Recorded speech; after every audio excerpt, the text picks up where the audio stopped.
Hi friends, welcome to Sri cooking channel. போன வாரம் எங்கள் ஊர் சந்தையை நான் ஃபுல்லாக உங்களுக்கு சுற்றி காட்டியிருந்தேன். அதில் என்னென்னா, லாஸ்ட்டாக பஜ்ஜி மிளகாய் வாங்கிட்டு நான் பஜ்ஜி போட்ட அந்த வீடியோவை நான் மிஸ் பண்ணிட்டேன். அதையும் இதோட ஆட் பண்ணியிருக்கேன். அடுத்து வெள்ளிக்கிழமை நான் என்னென்ன ஒர்க் போச்சு, எனக்கு என்னோடய டெய்லி ரொட்டீன், ஈவினிங் ரொட்டீன் எப்படி இருந்தது அப்படிங்கிறதையும் இந்த வீடியோவில் நம்ம பார்க்கலாம். என்னோட பிஸியான 2 நாட்களோட குட்டி இன்ட்ரோ தான் இது. இப்போ ஃபுல் வீடியோவையும் நாம பார்க்க ஆரம்பிச்சிடலாம். நான் வியாழக்கிழமை சந்தைக்கு போயிட்டு வந்த உடனே எல்லா காய்கறிகளையும் நான் எடுத்து வச்சுட்டு இருந்தேன். வந்த உடனே எடுத்து வச்சிட்டோம்னா தான் ஒரு வேலை முடிஞ்ச மாதிரி இருக்கும். நம்ம அப்புறம் எடுத்து வச்சுக்கலாம் அப்படின்னம்னா அது ரொம்ப டயர்டாயிரும், அந்த வேலை அப்படியே நின்று போயிடும். பையனுக்கு அடுத்த நாள் ஸ்கூல் இருக்குது அப்படிங்கிறங்காட்டி நான் ஒவ்வொரு வேலையும் நான் பார்த்து பார்த்து செஞ்சுட்டு இருந்தேன். நான் ஃப்ரிட்ஜ் அதிகமாக யூஸ் பண்ணுறதில்ல. அதனால் வாடுற காய்கறிகள் குறைவாக வாங்கிக்குவேன். வாடாத காய்கறிகள் பீட்ரூட்டு, சொரக்காய், உருளைக்கிழங்கு இந்த மாதிரி இருக்கிறத அதிகமாக வாங்கிட்டு வருவேன். அதுதான் ரொம்ப நாளைக்கு நம்மளால் வச்சு சமைக்க முடியும் அப்படிங்கிறதுனால. கத்திரிக்காய்லாம் வாங்கிட்டு வந்தேன்னா லைட்டாக தண்ணி தெளித்து வச்சிட்டோன்னா அது 2-3 நாளைக்கு அப்படியே ஃப்ரெஷ்ஷாக இருக்கும். அப்புறம் தக்காளி வாங்குறப்ப ஒரு தக்காளி கெட்டு போச்சு. என்ன சாப்பாடு செய்யலான்னு பார்த்துட்டு இருந்தேன். மதியம் வச்ச சாப்பாடு அப்படியே இருந்துச்சு. அதுவும் முளைக்கட்டிய கருப்பு சுண்டலும் இருந்துச்சு. சரி, 2யும் நைட்டுக்கு நம்ம சாப்பிட்டுக்கலாம் அப்படின்னு வச்சுட்டேன். அப்புறம் சுண்டல் முளப்பு கட்டினங்காட்டி ரொம்ப டேஸ்ட்டாக இருந்தது. அதை அப்படியே கொஞ்சம் கொஞ்சமாக வாயில் போட்டுக்கிட்டே ஒவ்வொரு வேலையாக செய்ய ஆரம்பிச்சாச்சு. பஜ்ஜி போடுறதுக்கு நான் இன்ஸ்டன்ட் பஜ்ஜி மாவு தான் யூஸ் பண்ணேன். இன்ஸ்டன்ட் பஜ்ஜி மாவு விட நம்ம கடல மாவு சேர்த்து செய்கிறப்போ இன்னும் டேஸ்ட்டாக இருக்கும்.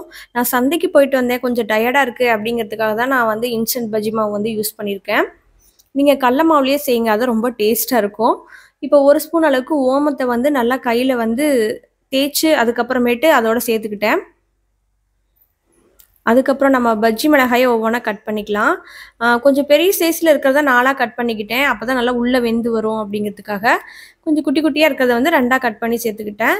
இந்த பஜ்ஜி மிளகாய் செய்கிறப்பெல்லாம் எனக்கு சின்ன வயசில் கோயில் பண்டிகைகள் தான் ஞாபகம் வரும். ஒவ்வொரு கோயில் பண்டிகைக்கு போகிறப்பவும் அப்படியே அந்த கடை முன்னாடி கயிற்றுல கட்டி தொங்க விட்டுருப்பாங்க மாலை மாதிரி. அதை பார்க்குறப்பவே சாப்பிட்ணும் அப்படின்னு தோணும். இந்த மிளகாய் பார்க்குறப்ப எனக்கு அந்த ஞாபகம் தான் வருது. நிச்சயமா உங்களுக்கும் அந்த ஞாபகம் வரும்னு நினைக்கிறேன். இப்போ பஜ்ஜி போட ஆரம்பிச்சிடலாம். எண்ணெய் கொஞ்சம் நார்மல் ஹீட்டில் இருக்கிறப்ப நம்ம போட ஆரம்பிச்சிடலாம். இல்லை வெளியில் கருகிரும், உள்ளே கொஞ்சம் வேகாமல் வரும். உங்கள் வீட்டில் நீங்கள் ஏதாவது பஜ்ஜி செய்கிறப்போ மிளகா பஜ்ஜி அல்லது வாழைக்காய் பஜ்ஜி எது செஞ்சாலும் சரி, அது கூட பஜ்ஜி குழம்பு அல்லது சட்னி, புதினா சட்னி, தக்காளி சட்னி இந்த மாதிரி ஏதாவது இருந்ததுன்னா அது கூட சேர்த்து ட்ரை பண்ணி பாருங்கள். ரொம்ப நல்ல டேஸ்ட்டாக இருக்கும். ஏன்னா இதில் ஆயில் அதிகமாக இருக்குல்ல நம்ம எண்ணெயில் பொரிக்கிறதுனால. அதனால இந்த சட்னி கூட சேர்த்து சாப்பிட்றப்போ நமக்கு அந்த திகட்டல் அதிகமாக இருக்காது. நம்ம 2 பஜ்ஜி சேர்த்து கூட சாப்பிடுவோம். என்னோட வியாழக்கிழமை காலையில் எப்பவுமே ஒரு 10 மணிக்காட்ட பாபா கோயில், அதுக்கப்புறம் 4 மணி 4:30 காட்ட வியாழக்கிழமை எப்போவுமே சந்தைக்கு வந்துடுவோம். ஈவினிங் சந்தைக்காக வந்துடுவோம்.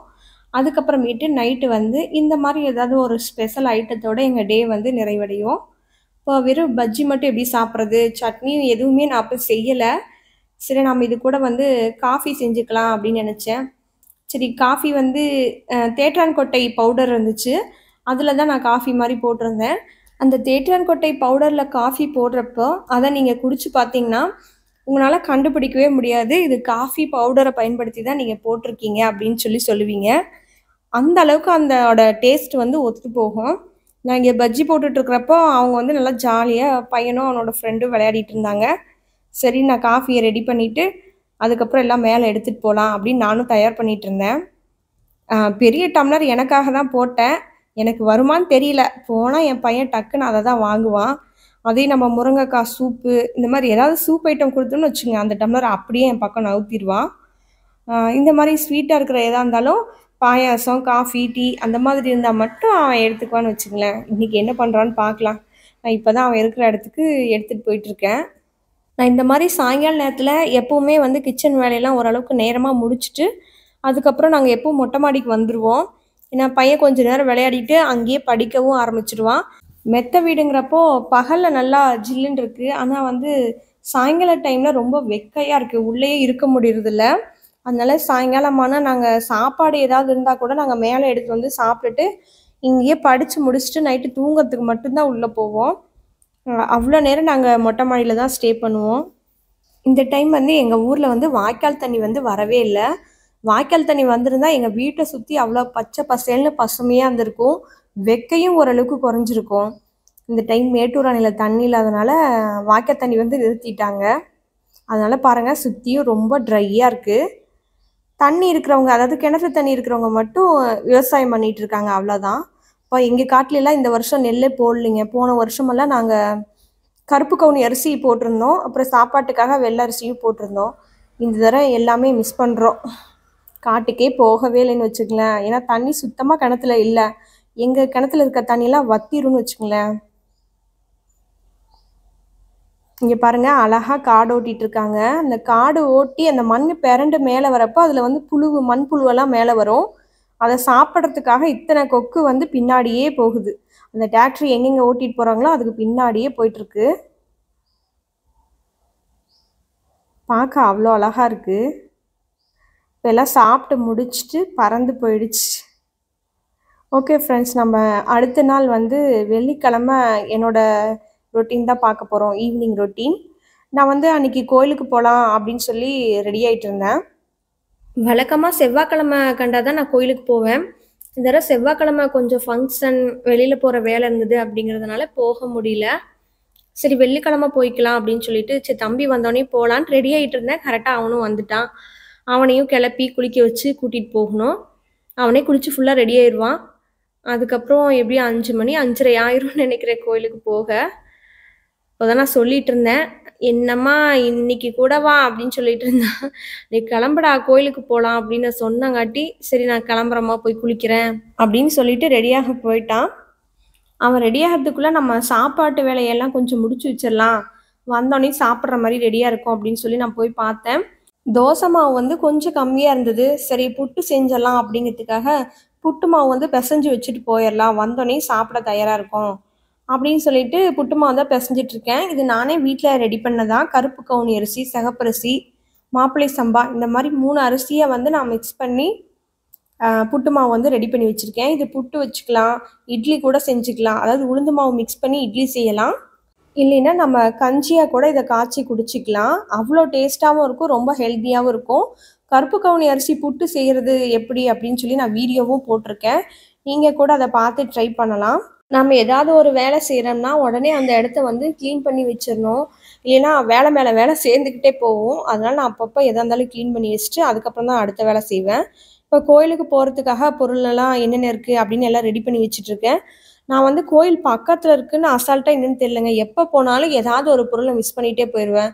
ஒன்று கற்பூர டப்பை எடுக்க மாட்டேன், இல்லைன்னா பத்தி குச்சி. ஒரு டைம் வந்து எண்ணெயே எடுக்காமல் போயிட்டேன் விளக்கு வைக்கிறதுக்கு. மறுபடியும் வந்து எடுக்கிற மாதிரி இருக்கும். அதனால இந்த தடவை வந்து எல்லாத்தையும் செக் பண்ணி பார்த்துட்டு அதுக்கப்புறம் எடுத்துகிட்டு போகலான்ட்டு எல்லாம் கரெக்டாக இருக்குது, அதனால் எடுத்துகிட்டு போக ஆரம்பிச்சிட்டேன். நான் கோயிலுக்கு போகலான்னு ரெடியானோடனே காக்கா வர கத்திக்கிட்டே இருந்துச்சு. நான் எப்போவுமே காக்காய்க்கு சாப்பாடு வச்சு பழகிட்டேங்களா, தினமுமே வந்து கத்த ஆரம்பிச்சிருது. சரி கோயிலுக்கு போகிறதுக்கு முன்னாடி அதை வயிற்று நப்பிட்டு அதுக்கப்புறம் நம்ம போகலாம் அப்படின்னு சொல்லிட்டு அதுக்கு தான் சாப்பாடு கொண்டுட்டு போகிறேன். அது என்னை பார்த்து பறந்து போகிறதே இல்லை. பக்கமாக போனாலும் சரி அப்படியே உட்காந்துட்டே இருக்கும். எனக்கே ஆச்சரியமாக இருக்கும். அப்புறம் சாப்பாடு வச்சோடனே உடனே வந்து சாப்பிடவும் ஆரம்பிச்சிருச்சு. நான் நின்று பார்த்துட்டு அதுக்கப்புறம் தான் கோயிலுக்கு போனேன். பாருங்கள் எவ்வளோ அழகாக சாப்பிடுதுன்னு. இப்போ ரொம்ப பசியாட்டிருக்கு. நான் காலையிலும் ஏற்கனவே ஒரு டைம் வச்சேன், அதெல்லாம் தீந்துருச்சு. இப்போ 2வது டைம் நான் வைக்கிறேன்.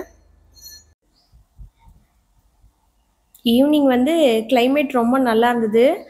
கோயிலுக்கு நடந்து போகிறதும் ரொம்ப ஜாலியாக தான் இருந்தது. வழக்கமாக எங்கே போகிறதுனாலும் நாங்கள் வண்டியிலேயே தான் போவோம். இந்த டைம் வந்து கோயிலுக்கு போகிறதுக்குனா மட்டும்தான் நான் நடந்து போவேன். ஏன்னா கோயில் ரொம்ப பக்கத்தில் இருக்குது அப்படிங்கிறதுனால. சந்தோஷம் எப்போவுமே வாரம் என் கூடவே வந்துடுவான். இன்றைக்கி வரப்போ நான் சைக்கிள் எடுத்துகிட்டு வரமா அப்படின்னு சொல்லி கேட்டே இருந்தான். சரி போடா எடுத்துகிட்டு வாடா அப்படின்றதுக்கப்புறம் அப்புறம் வெயிட் பண்ணேன் கொஞ்சம் நேரம். அவனும் எடுத்துகிட்டு வந்ததுக்கப்புறம் அதுக்கப்புறம் 2 பேரும் போக ஆரம்பிச்சிட்டோம். அவனால் சைக்கிள் இல்லாமல் எங்கேயுமே வர முடியாது. எதுக்கு எடுத்தாலும் சைக்கிள்னே தான் எடுத்துகிட்டு இருப்பான். அப்புறம் என்னை விட்டுட்டு போயிட்டான். அப்புறம் நானும் பின்னாடியே அப்படியே நடந்து போயிட்டு இருந்தேன். இன்றைக்கி காற்று வந்து கொஞ்சம் அதிகமாகவே இருந்துச்சு. விளக்கு பற்ற வைக்கவே முடியல, அந்தளவுக்கு காற்று ரொம்ப அடிச்சுது. சாமி கும்பிட்டுட்டு வர வழியில் வந்து கருஞ்சொரக்காய் செடி இருந்தது. 2 காயும் காய்ச்சிருந்தது. ரொம்ப அழகாக இருந்தது பார்க்க. வீட்டுக்கு வந்த உடனே பசிக்குதுன்னு சொல்ல ஆரம்பிச்சிட்டான். நம்ம என்னைக்கு சாப்பாடு சமைச்சு ரெடியாக வச்சுருக்கோமோ அன்னைக்கு மட்டும் இந்த பசங்க சாப்பிடாது.